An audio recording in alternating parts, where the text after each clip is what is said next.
The official photographer of Woodstock, Henry Diltz, tells us tales about that famous festival. I'm John Beaudin from Rock History Music.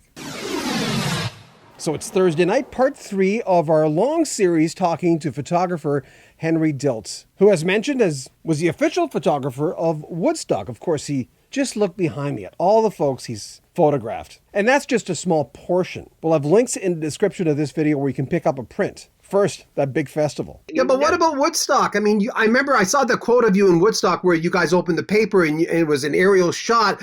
You must have known. I mean, there was just too many people not to have known. You know, I don't know. I'd done Monterey Pop Festival. I'd done the Miami Pop Festival, but it was another pop festival. It was exciting. I guess I'm in the moment. I guess that's what it is. I'm not thinking ahead like, wow, this is going to blow up. You know, I never ever think that. It's just, I'm here right now. This is happening. I'm framing it up. I'm looking for interesting things, having a good time. It's a momentary adventure. I heard you describe you're trying to get the shot of all 4 members of The Who, and you finally did. You know, Roger Daltrey says that was their worst gig. He didn't even count the gig where Keith Moon passed out, or the Cincinnati gig where people died. But he calls that his worst gig. Do you have time when you're there to notice what they're doing? No, they were sort of in the field behind the stage. I didn't see them till they hit the stage. And they went on at night. That probably bugged them. I mean, as they were playing, dawn was breaking. So they probably went on at 4 in the morning. I'm not sure exactly what time. But at the end of their set, it was getting light out. And I know, there was an incident where a guy ran out and grabbed the mic and, I can't remember names anymore. Yeah, Abby Hoffman. Abby Hoffman, okay. He went out while The Who was on and grabbed the microphone to say something about the Chicago 7 locked up in jail for smoking a joint. And Pete Townshend picked up his guitar and went boink and hit him in the back of the neck, and he ran off stage. So there was that, he saw a muddy field full of hippies, and I don't know, he must have been in a bad mood right then. I mean, maybe his mood, the chart was at an ebb at that point. Well, you got to Woodstock early, and you were able to. There's something about being able to just breathe it in a little bit. How did it feel? What was it, a week or 2 before? Yeah, about 2 weeks before. And Chip Monk, who was doing the lighting and staging, had told Michael Lang, you need a good photographer, and I suggest you call Henry. And Michael Lang called me. He said, Chip says we need you. I'm sending you an airline ticket and $500. Click. That was it, and I flew out there. And as I say, it was like being at summer camp.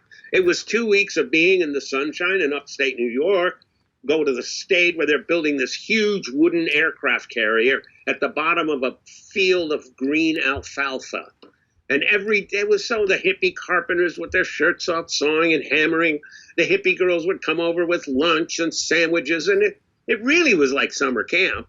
And I was, once again, in the moment, documenting all these things, the hog farm, setting up the camping grounds. And I was falling in love with one of the young girls on the hog farm who was on acid every day, and her eyes were as big as saucers, I mean, so it was momentary things, It was my life each day. And then one day, I saw a few people sitting up at the top of that hill, like 20 people. I thought, what the heck are those people doing? Because it had been, nobody there at all for 2 weeks. And I said, oh, yeah, right. I forgot, that's right. There's going to be a big concert. And then 2 days later, there were 450,000 people. And we were still, up on stage. By now, I knew everybody connected with the concert, but of course, none of the crowd. But it was us, and then there was that huge panorama of faces, a sea of faces.